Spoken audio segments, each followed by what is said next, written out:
Welcome to Straight from the Muzzle, folks, where we are anything but straight. My name is Space, And I'm Sparrow.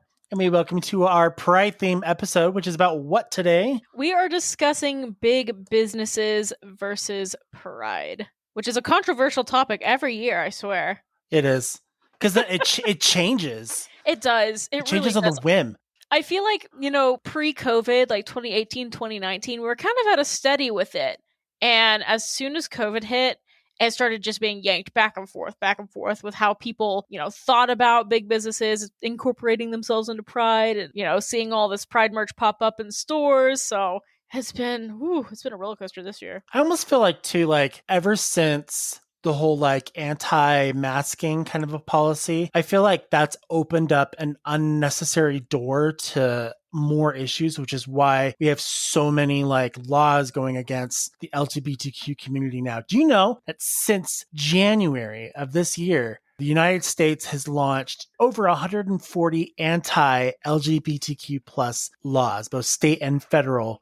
That's insane. That's more than double than the last year and the year prior to that. And our year hasn't even gotten into No, it yet. We just did summer. It's ridiculous. Oh, and by the time this comes out, hopefully you would have read it by now. But the Human Rights Campaign just announced a national emergency for those in the LGBTQ pride community because of all the hate that's going on right now. Yeah, it's pretty scary. And there's always a statement that's like when society is making good progress towards equal rights in any way. When you start to get to a point where you're reaching that peak, there's always going to be some kickback, especially from, government forces. And I think because we started reaching a good peak and we were making so much progress that now we're getting that kickback.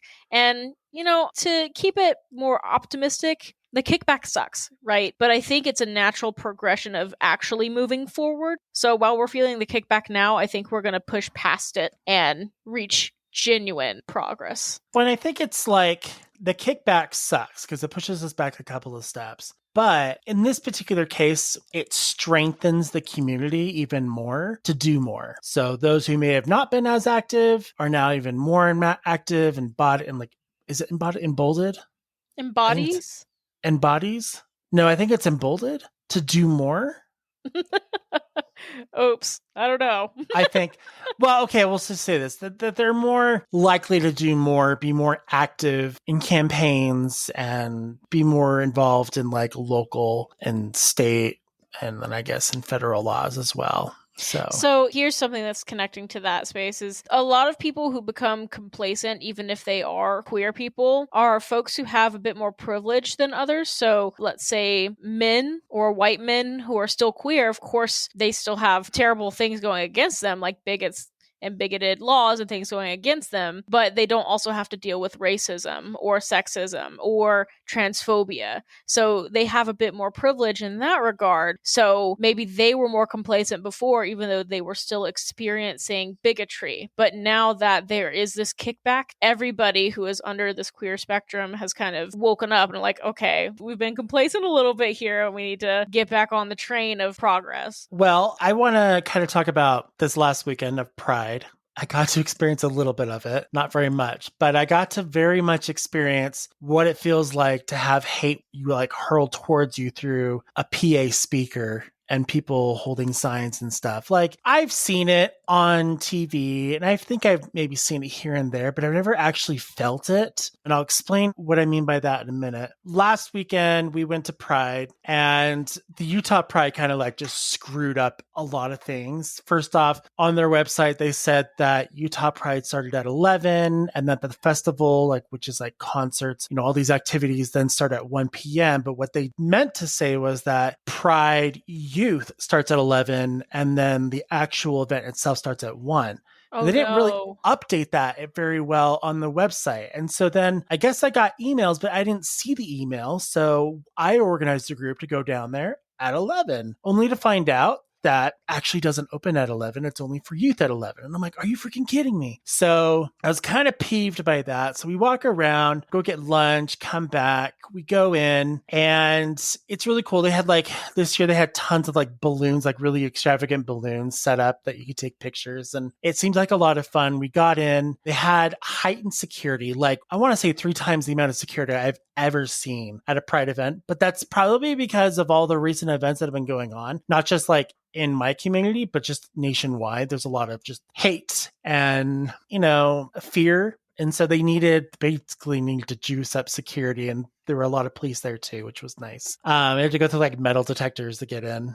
We didn't have that last year, so that was different. Yeah, I've never had to go through metal detector for Pride before. Yeah. When you're carrying a bag around, so if you brought in like a backpack or a purse, it had to be in a clear bag so that people can see what was in your actual bag. So that way, if you're carrying a gun or something, they would know and say, sorry, you can't bring it in, which is really interesting. We get in there and I'm tired because I've had to walk around like a ton just in the time, just waiting to get in. And I'm like, all right, I'm just going to go take a seat. So I go take a seat inside of the Pride area. And within like a minute of me sitting down, this announcement comes over the intercom saying, attention all Pride attendees, we are closing our campus due to a thunderstorm. There was this huge ass thunderstorm that came through. Oh, there's my swear word for the day right there's ass.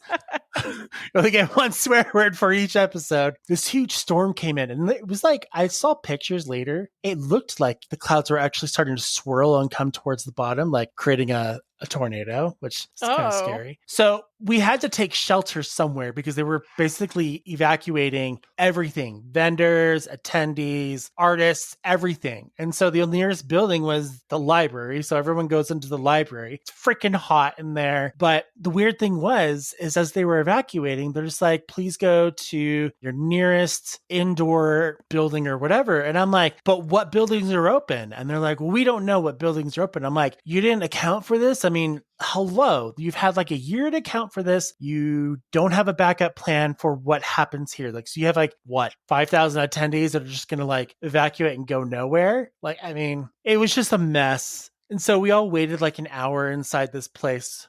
Actually, let me go backwards a little bit. So we're exiting out.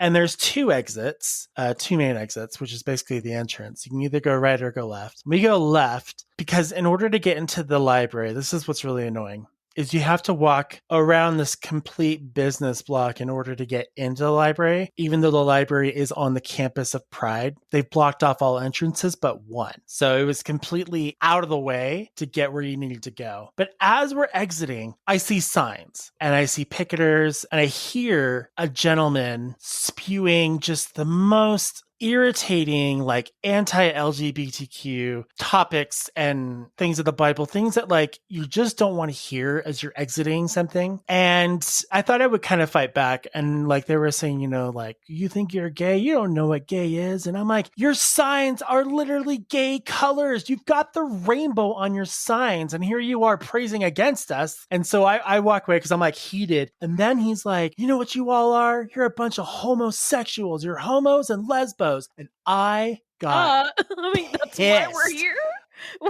I was livid. I'm like, in my head, I'm like, you don't get to call us that. That is not for you to call. And so I think we came back afterwards and they were gone. Like, well, their PA system was gone, but they still had their signs, but they had to be quiet about it. So I don't know if police got to them or if a fight broke out, but it was the most gut-wrenching, frustrating display of anti-LGBTQ-ism I have ever seen. Is that your first time ever experiencing picketers at Pride? Mm-hmm. Really? Yeah. I've seen them before, but I've never they're usually further out, but like the fact that they were literally at the exit of where people were coming out and there's like 5,000 people all coming out, the fact that they had to basically be verbally assaulted by this was just the most awful thing possible. God, I've experienced picketers a couple of times. I mean, not just at Pride events, but they'll show up at anime conventions. Yeah. I'll just be walking around little 5 points in Atlanta, and there will be random people like with signs, or there was one woman, I think she was a little bit crazy. She was walking around with like an amp and a microphone. Yeah. And just like preaching as she was walking down the street by herself. And like it's just so strange that people go out of their way to do It that really is. just in random places. Even, I mean, a little 5 Points is kind of like a very liberal, very hippie like street. So maybe they're just like, this is a Satan infested street, we gotta go here randomly to clear it out. But I don't know. But I've experienced picketers a couple of times, and the first time I experienced them, I had the same gut reaction as you, which was just anger and frustration and spitting back at them, and not literally spitting at them, that's assault, but like, wanting to argue with them. Yeah. Now I just kind of laugh it off, because that's how I would cope. Like, if a picketer called me a lesbo, I would just look at him and go, so water is wet? You're here calling me gay at a pride parade? What else would I be? Exactly. But I think it's just, I'm glad that they didn't say the F word, because I can't stand the F word. Yeah, slurs are a no-go. If you guys aren't familiar with the F word, it's not the FU word, it's fag, F-A-G. It's probably the equivalent, in my opinion, it's the equivalent of calling a woman the C word. So yeah, it's not great. It's not a great word. It's not a great word. I absolutely hate it. People like to reclaim it, or will use it jokingly, but if you're going to use it, even as a queer person, you have to know who you're around, and you have to know that they're okay with it, because it still bothers a lot of people. It bothers me a lot. It's like a gunshot reaction. It's like, how dare you even use that word? That's like the filth of all filth words. So luckily I didn't hear that word. Thank goodness. I think if I did, I probably would have gotten in trouble. So can't hold back the bear. We're hoping next year that maybe we'll be able to go to Pride for double the amount of time we spent last time. So 10 minutes. So we're gonna hope for that, right? Well, hey, here's a positive note. A lot of times where there are picketers, there are folks who try to cover them up in a peaceful way. Like, this happened all the time at college, because there's always someone at college campuses, like, with a PA trying to preach random things. Yeah. And folks will come out with, like, trombones or electric guitars, and people come out with, like, kazoos. Or if they're just visual picketers, like, they're not allowed to use PAs, then folks will come out with their own signs or with umbrellas and just stand there and cover up their signs. And it's always really fun seeing how humanity can combat I did see that. Way. I saw a couple people jump up on the cement barriers, and they were all in like pride gear, and they were totally twerking to everything he was saying. So I thought it was kind of funny. It worked so well. But like, if you're gonna be hateful, at least be hateful on beat so I could dance to it. Yo. But that was my Pride experience. I'm hoping next year it'll be a little bit better. But I do Pride in my own way. I wear my rainbow glasses. I have rainbow hair, essentially, and I rock it out all month long. And I just love it so much. But speaking of Pride, today we're talking about business versus Pride, or big business versus Pride. Why don't you go over this real quick? So as Pride became more and more prominent, a lot of businesses started jumping on the bandwagon. So as, let's say, it became a little less taboo to hold your partner's hand in public, or when gay marriage was legalized on a federal level in the United States, a lot of businesses during Pride Month would, change their logos on social media to being rainbow version of the logos, or they would start coming out with merchandise that said like Happy Pride on it, or that would have rainbows on it, to try to just sell more of their products during Pride Month. Now, it's like a double-edged sword in a way, and that's what we're here to discuss today, the double-edged sword that is big businesses participating in Pride Month. So we thought we would do a pros and cons before we get into our list. So let's go over the pros of selling Pride merch. Pride merch. So one pro is it kind of relates to that normalization that I discussed before. It gives more visibility towards the LGBTQ community, whereas let's say 10 years ago, during Pride, I didn't even know what Pride Month was, right? I didn't know it existed because queer people were not visible. It was not normal for you to hold your partner's hand in public. It wasn't normal for you to for you to kiss your husband goodbye at the airport, anything like that. It's still awkward though to do it. It's still awkward. It's still awkward, like in certain areas of where we live, to hold hands out in public. It does depend on the area, but it's not the same as like 10 years ago. No, totally different. Yeah. So a pro is that it does provide more visibility on top of the visibility that is already existing right now. The other pro is that it provides more opportunities for the LGBTQ plus charities to get extra help and funding. Yeah. So if a business chooses to take a proceeds from whatever they're selling to donate to those charities, then that can help them out. It normalizes queerness being public, so not just queer people, but just the concept of queerness existing. Normalization is a really big part of it. Yeah. It provides Pride merch that's accessible rather than ordering it online. So for instance, you're in a household that maybe isn't that great with what you're thinking and feeling. You can't order something from Amazon without them knowing. So maybe going to the store and buying it and then hiding it. That works out for you guys. Yeah, absolutely. And connecting that, it also gives closeted folks something to look forward to, whether it's maybe going to the store and getting a little rainbow bracelet, sneaking it on the way to school and taking it off when you get home, or, just getting to see rainbows around when you're walking through your town square when that wasn't something you were able to see before, something you can't express yourself. At least you're able to see it outwardly through other people. One thing that we didn't put on here, and I kind of want to put it on there as another pro, is you get to have access to exclusive Pride products because sometimes they're not available the next year. And I get really excited for certain things like that because why not? Oh, yeah, because every year, of course, you can get a flag if you want. You can get bracelets and pins, but you can get those anywhere. You're not always going to get cool button-ups, or you're not always going to get swim trunks, Like, those are always really cool. Think of your shoe brands or your apparel brands. They come out with specific patterns and looks just for the year alone, and they're not going to be the same from the next year. So that also is something to kind of get excited about. Some of them are real ugly, though. I just grabbed my inhaler to move my mouse around. It's not my mouse. Oh, no. Thanks. I'm having a moment. The level of campiness. It's either going to be really ugly or it's going to be campy to the point where it's yeah, I'm going to rock this. Did you hear that? Was that your inhaler? Yeah. Taking a hit, ripping sick clouds. There we go. I have asthma. Here are the cons, though.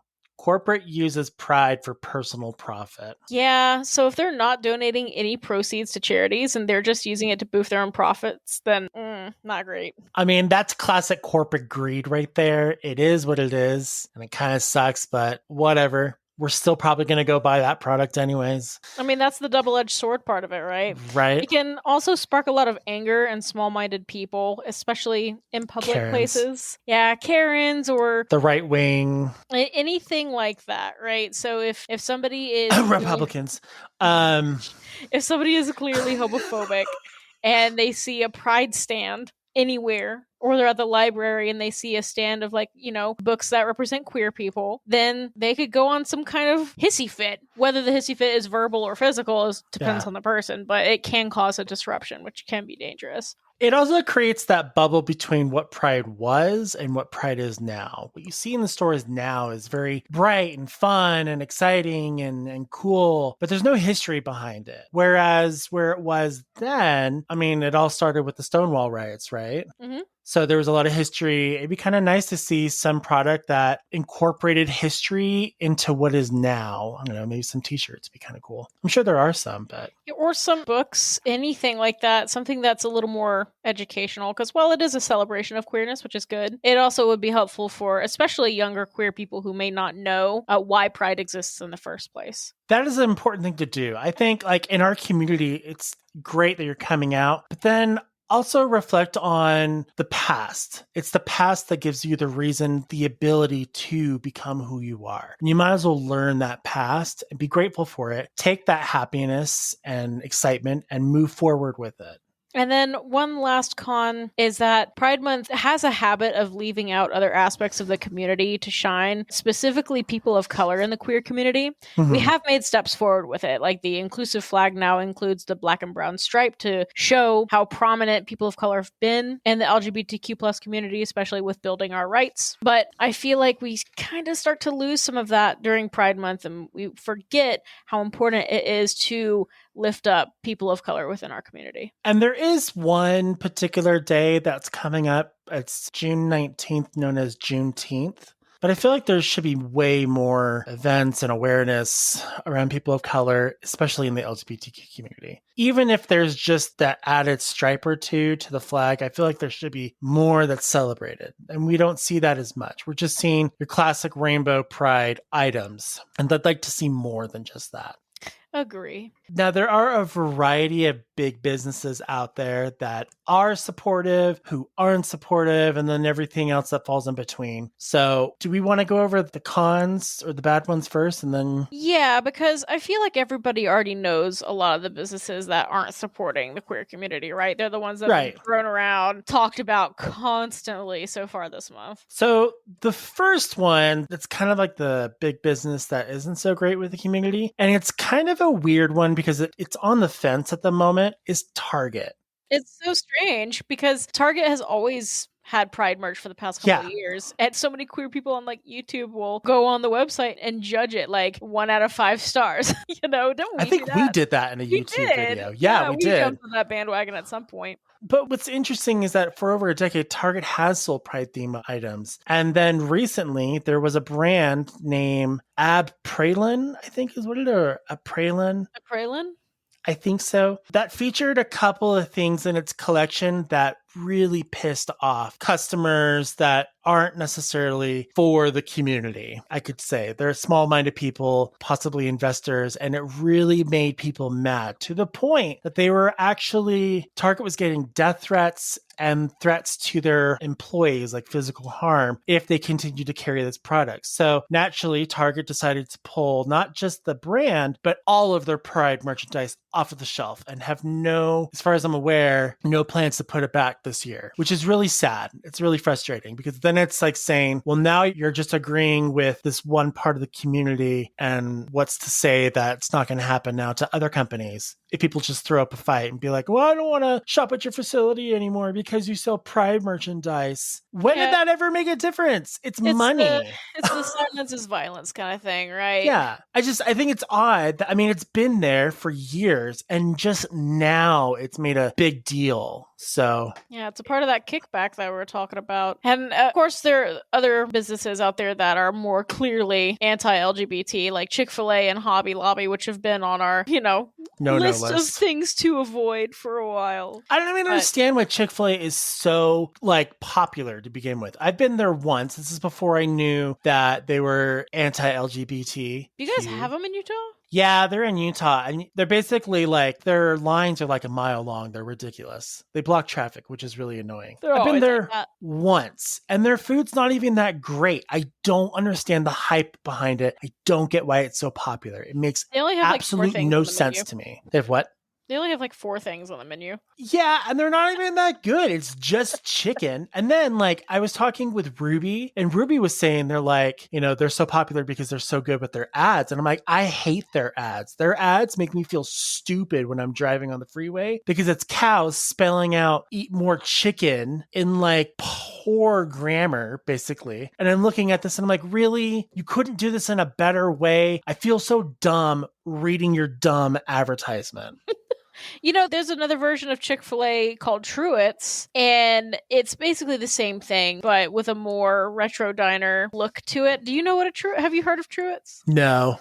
Never. So it is the same thing as Chick-fil-A. It's Truett Cathy, that's the owner, whatever. But the main difference is that they actually serve beef there. So kind of goes against the whole marketing campaign they had in the original. And the other thing is, Hobby Lobby. I get Hobby Lobby, but at the same time, I don't. I really don't, because all Hobby Lobby is just too much organization. Have you ever been inside one of their stores? Yeah, of course. Okay, if you want to find glue, you got to find glue in 4 different areas of the store, rather than where you go to Michael's or Joann's and it has glue in one specific area. The glue aisle. It's so annoying. I've gone into Hobby Lobby once, and I'm I am so frustrated. Have you ever gone into an IKEA and you don't know how to get out because you didn't read this little signs on the floor? Yeah, you can get turned around in a Hobby Lobby. Yeah, easily. Because their aisles are just random beams of product kind of thrown around until you get to the edges of the store. It's what it is. Yeah, it's basically what it is. The one thing that does make me laugh every time I go into a Hobby Lobby, all the Hobby Lobbies around here, it has to be a universal thing. There's no way it's just a Georgia thing. They all have signs when you walk in that say no Heelys. And you know how long it's been since kids have worn Heelys, Space? Someone messed up in Heelys real bad at a Hobby Lobby for all of them to now have that sign still today in 2023. I love Someone must have messed up heeling around the Hobby Lobby and knocking over the like random glass figurine stand or something. I don't know. That's But like one of my favorite things to look at, like in stores, like their rules, or like if you're at a restaurant that says, please don't do this. And it's like, oh, you know, someone did it. There's got to be a story behind it. I love yeah. those. The first time I ever got tipsy was at just a birthday party at my friend's house. We were of age, right? But we were sitting at their dining room table and they had, you know, those little Tupperware things you could get where you put a little cover over the cake and then you clip it shut? Yeah. Yeah. So there was a little sticker on it that was like a "Don't put your baby in this" sticker. You know, you see those on like buckets, like, hey, make sure babies don't crawl into this. Yes, I've actually seen that. There was one of those. So I was like, I had my first drink ever, and I was a little bit tipsy, and I was staring at the sticker, thinking of somebody locking their baby into a cake Tupperware thing, and I was like losing it. I was losing it, man. I was laughing. So dumb. And my friend Jess was like, "What are you laughing at?" And I was like, "Baby cake. I don't know." Anyways, Hobby Lobby. Hobby Lobby. Mm-mm. So those are three big ones, but we don't want to just list off a ton of businesses that are homophobic, right? Because they say that any publicity is good publicity, right? Yeah. Is that what it is? And everybody already knows these businesses that suck. But we want to lift up some, there's still corporate businesses, which are, you know, corporate is corporate, but at least we have a list here that actually give towards maybe different organizations or go towards promoting certain laws that are more progressive, things like that. And this is a list of companies that are worldwide known, so you should be familiar with most of these. I got this from an article from USA Today, and I'll put that link in the information below so you guys can click on and research more of it. There's a few on there that I didn't list, but I'll kind of give a shout out to throughout the list itself. And one thing I did want to mention about this is that it is one of the few lists that we found that is actually up to date. Yeah. So this was updated today, the day of recording, actually, June 6th, 2023. It was initially published. Oh, well, it's that. It was published on May 23rd, but updated on June 6th. So this is an updated list because I know the Human Rights Campaign has a list, but that list is from what, 2019? Like, it's old. So some of the items on the list don't necessarily match up with the items that we found on this list. And I looked up, like, just to single out a few companies across, I Googled like a bunch of different articles, and they all say that some of these companies do actually participate, whereas HRC says they don't. So yeah, I can't really like can change. Like, you could change hands in a business, you can change who runs it, and so we wanted to make sure that our sources were up to date. Could also be miscommunication too. That does happen. It can. A lot. The first one on the list is Lego. Let's go. Whoa, what? The brand has partnerships with Stonewall, which is a nonprofit organization run by and for the LGBTQ plus community to build a stronger community. Man, I love Legos. They are so expensive though, but they are so fun. God, they are so expensive. Our friends got us a Queer Eye Lego set. Okay, what are you building? It's like their what do you call it? Their set? Their home base, basically. Yeah. In Atlanta. Oh, okay. So you're building like part of like the house inside of it. And I think I looked it up and I swear it was like $100 and something, but it was on sale at the time. So they got it for like, I think $79, but that's still a lot of money. Yeah. What the hell? Lego? A lot of work to engineer them things, you know? Right now they are doing a set called Everything is Awesome. And it's 346 pieces, which is available right now. And it's $35 at Lego, which is really cheap, in my opinion. Not bad, not bad. But it looks really cool. It actually includes pride flag with people of color and trans colors in there as well. So it's really neat. Nice. I really like that. Another brand that is pro LGBTQ plus is Levi's. They donated $100,000 to the Outright Action International. It's a global organization that's dedicated specifically to advocating for the rights of LGBTQ humans all around the world, which, you know, radical. I think it's funny that they put humans in there. It's like, well, I mean, animals too, I guess. Are there, I mean... the LGBTQ zoo animals.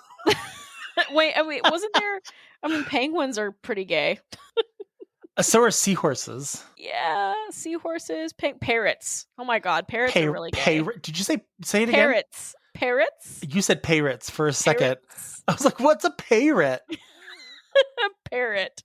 So funny. Speaking of parrots, PetSmart is another one. Yes. PetSmart donated $200,000 to GLSEN, formerly known as Gay, Lesbian, and Straight Education Network. So this one should be kind of like right up your alley as far as education goes. Their business works to ensure LGBTQ students are able to learn and grow in a school environment free from bullying and harassment. What a great company to look to. We definitely need more of that in our schools. All right, we also have TOMS. They are actively giving and supporting multiple LGBTQ plus organizations, including a summer camp that is specifically dedicated to supporting queer youth. It's called Brave Trails. That's pretty cool. In fact, when I was researching, there's a couple of companies on the list that do fund some of these types of camps. I guess we could call them gay camps. Yeah, but like the good kind. Like, yeah, the good, not the brainwashing ones. Yeah, none of those. Not the ones from like, but I'm a cheerleader. Have you watched that movie? Probably not. No. Oh gosh, it's such a funny movie. Anyways, and we need more spaces like that specifically for queer youth because I mean, and I was thinking about when you mentioned how Utah Pride has specific hours that are only for young people. I love that idea. What a great idea. I think it's great too. They play, music that's appropriate for them, and then it gives them a chance to explore the venues and everything without being like run down by the rest of the adults that are all in their, G-string whateverness. God. 1-800-Flowers, the one website you probably don't go to for flowers. I've never ordered from 1-800-Flowers. I didn't even know this was a business. I'm going to be real with you, Space. It's a total business. It's like 1-800-Contacts. Except in this case, it's flowers. My brand. They've donated upwards of $200,000 to GLAD. That's a lot of money for a business I've never heard of. Right? Oh, I'm so sorry, 1-800-Flowers. You're not going to sponsor us. Yeah, no, I mean... All right, another business. We have Vans. They have donated over, is that 10 million? 10 mils. 10 mils towards multiple LGBTQ plus organizations. Gosh, that's a big number. Sometimes I have a hard time reading numbers because my brain always wants to say 1,000, even if it's over 1,000. There's one in here. I'm going to read from the list from the USA article. It's a shop called A Tribe Called Queer. It's a Q BIPOC shop that's based out of Los Angeles and offers affordable apparel and accessories year-round that celebrates the LGBTQ community. Not only that, but it hosts a variety of classes, workshops, and events aimed at promoting inclusivity and celebrating the artistic projects of community members and accepts direct donations, which go to the benefits of these works. So that's we really need cool. more clothing companies that are like affordable, purely affordable, yes, and gender and body neutral. Like, my goodness, please more of those. It's going to be like a bright green, like jumpsuit. Space, I think you would look awesome in a jumpsuit. If I wore a bright green jumpsuit, I better be going to Nickelodeon.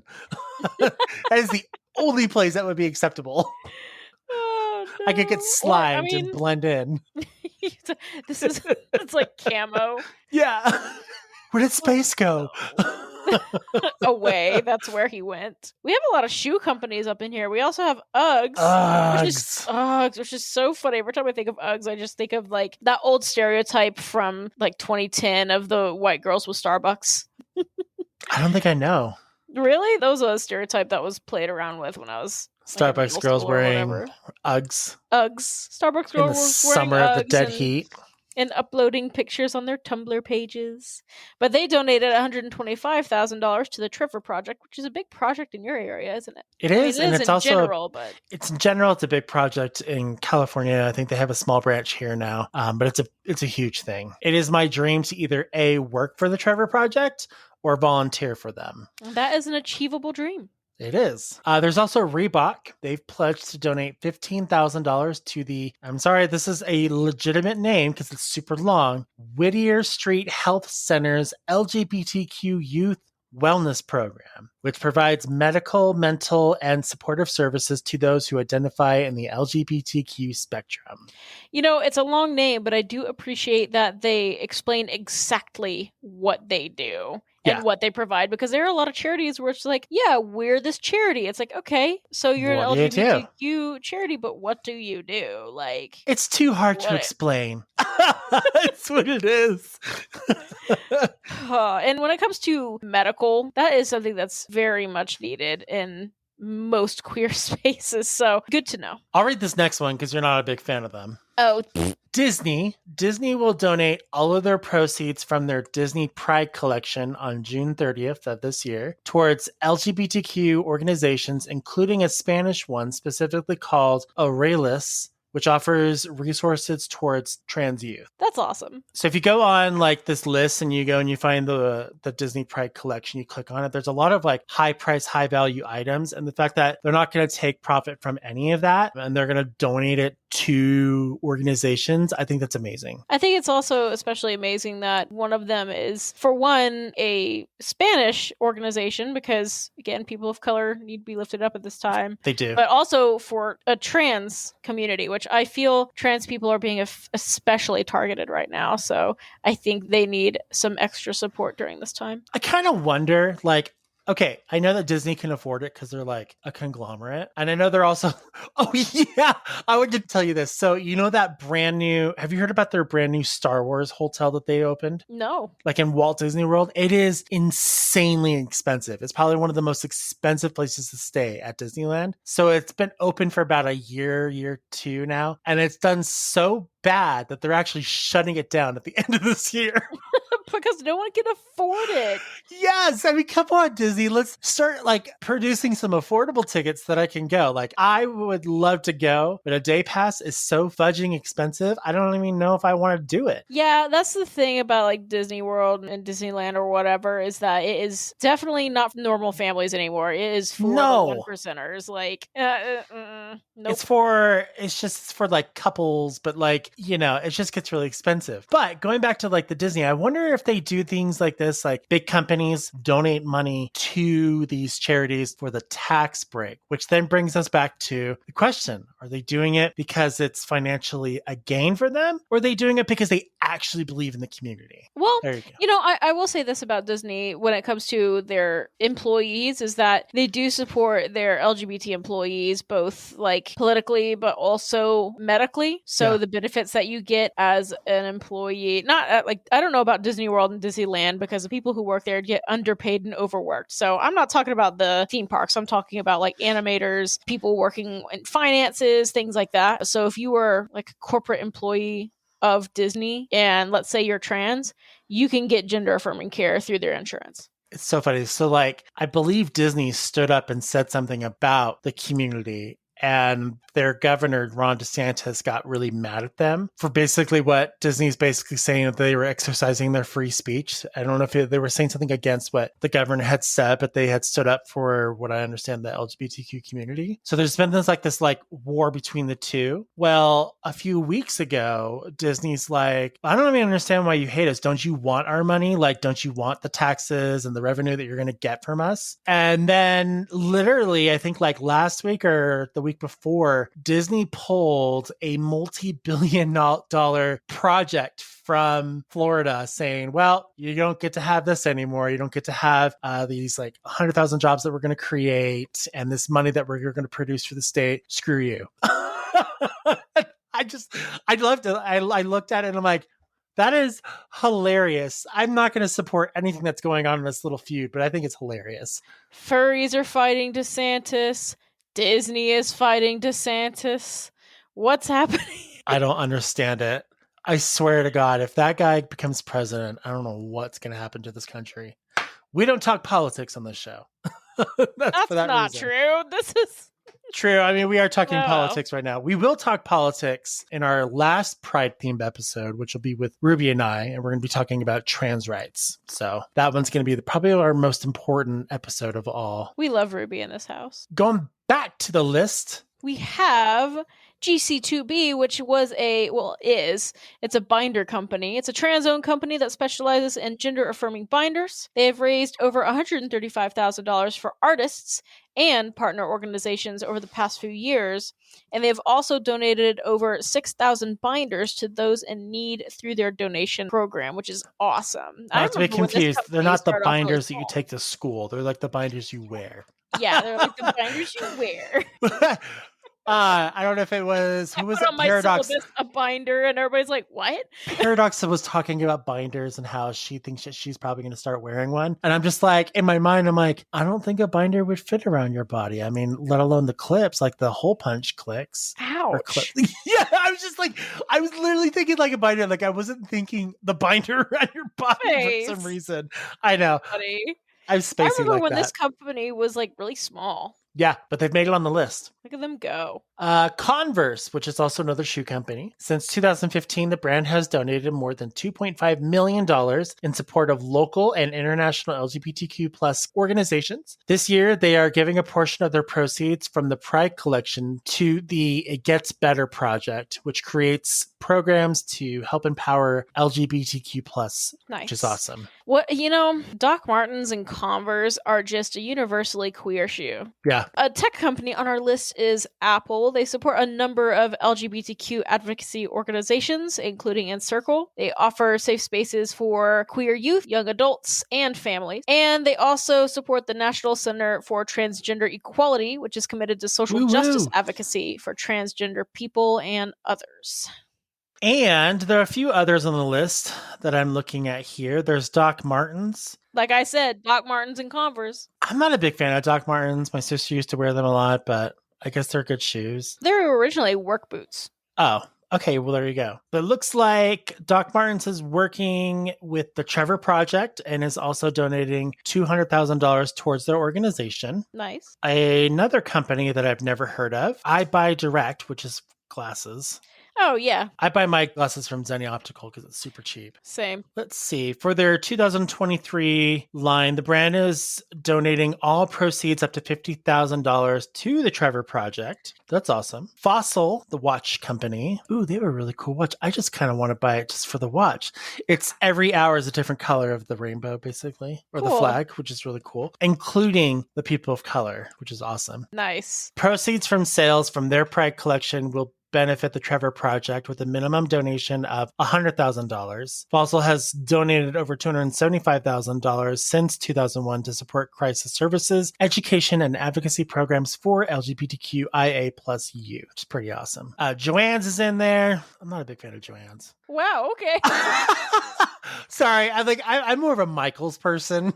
I love Michaels. Doesn't have a lot of fabric. And that's the main reason why. They're starting to get fabric into their stores now. Yeah, I went into our Michaels recently, and I saw that they had a half of an aisle of fabric, and I was like, well, it's a little something. The one store that I went to, they actually had like a station where they were cutting fabrics, and I'm like, oh, this is so nice. But now you're like taking away from all the other stuff that I'd like to have at the store. So, gosh, just focus on whatever. And I think, whoa, what are these Me Undies? That's got my attention.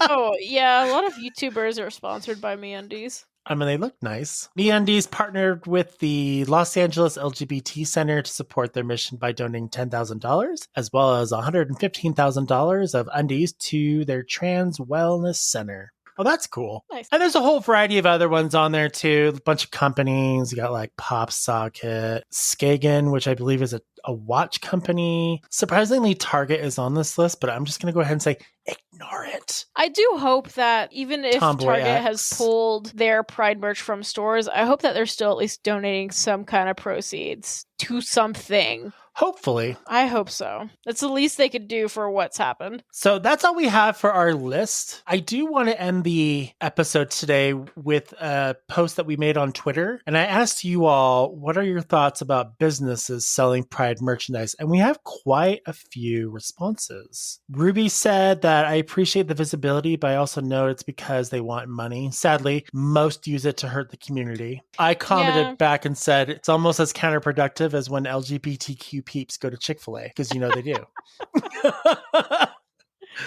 Oh man, I was a bit proud of furries at FWA this year because the lines at the Chick-fil-A in the mall were definitely shorter. Nice. The Dairy Queen was popping off though. I love Dairy Queen. I just like their ice.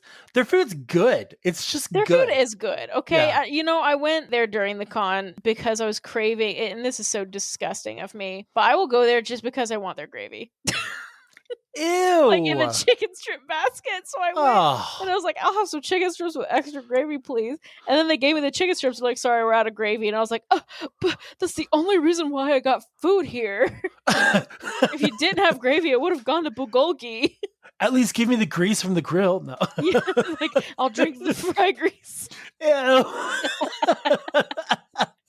I'll do whatever. Well, that's how KFC makes their gravy. They just get the bits. They get the bits from the bottom of the fryer and turn it to gravy. How gross would that be, though? Oh, that's what they do. No, to like scrape it from like the grill. Oh yeah, just be like, whoosh, there you go. Let's see. Glassy Color says, I'm cool with it if they're donating profits to charity or if they're an LGBTQ plus owned business themselves. Other than that, it feels sort of disingenuous, but I know it's never going to go away.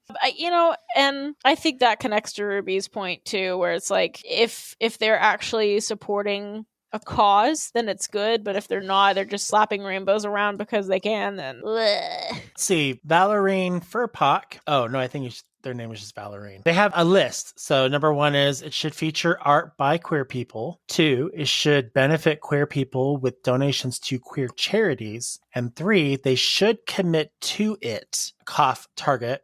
I'm not a huge fan, but if they meet the first 3 criteria, I might be tempted to buy something. No company has for me, though. Fair enough. I like those points. Yeah, it's a good point to make. Sparky Blue says, I'm on board with it if they are donating to LGBT charities, and as long as they aren't stealing designs from artists. Looking at you, Hot Topic. Hot Topic is known for being an art thief. Just known for it. I do like their pins, though. Yeah, you just never know when they're stealing art and when they're actually paying artists. Because they will pay artists, but a lot of the times they do just steal art. Ironically, Ruby works at Hot Topic. Good for her. Go Ruby! And they also said big companies like Target selling stuff makes it easier for people in small towns to get access to LGBT merch, which is true. We did mention that in our pros list. Maple Bartsy says that I think it all depends on who is designing the merch and where the money is going. It's nice having positive exposure in public stores showing that we aren't going anywhere. Yeah. Burzam says, my thoughts have always been that companies seeing value in pandering is a good sign, even if they aren't doing it for the best reasons, which, man, my cousin and I have talked about this before. Even if a company is slapping rainbows on everything to try and make more money, the fact that they find it more profitable to pander towards LGBT rather than pander towards those who are homophobic, it shows progress, even if their intentions aren't good. From My Name is Raindolph, not Rain. I love that it specifies that. Almost pointless in a way. Why once a year? It only makes sense. It seems like you want to profit off of LGBT people and nothing more, specifically in June, since that's when they celebrate Pride Month and shit. At that point, sell it all year round. Fair enough. I get it. And there's one. Oh, did you see the last one? Oh, yeah, it was under a read more. Never mind. There's one more. Go for it. It says, personally, I'd rather be targeted by greedy, shallow endeavors than by witch hunts. What? I mean, can't really complain about that. I like how the engagement on that one is like oddly high. Yeah, that's so funny. Who is witch hunting you, baby? There's that's what I love to see is I can see the stats on each of these comments. The one with the highest stats is the Sparky. The checklist. Sparky, congrats. 212. That's insane. But yeah, like just the one from Slushy Flamingo is like 21. And I love the little emoticon at the end too, like the Yeah. It's so great. We always love hearing y'all on our posts. Always adds so much to an episode. We gladly appreciate it. We'll be posting another tweet probably soon about trans rights and your thoughts on that. And then we'll probably read those on that episode. So hell yeah. other than that, I think this was a great episode. I had fun with it. And this is our second episode for Pride Month, right? Yeah, I was only planning on doing 2, but I figured, you know what, let's just go ahead and do 3. Why not? Yeah, why not? Yeah, Having why a good not? time with it. Well, happy Pride Month, everybody. We hope you all have a good and safe month. Remember, stay aware, but stay proud. I was going to say, live long and prosper. Live, laugh, love. Look, there you go. Yeah. Don't wear Heelys in Hobby Lobby. I'm like literally thinking of trying to find something good to say there. Oh, well. You did your best. You know what? Actually, you added a lot of quality there. I did my best. That's all I could say. We'll see you guys next time on our next episode. Bye, guys. Bye.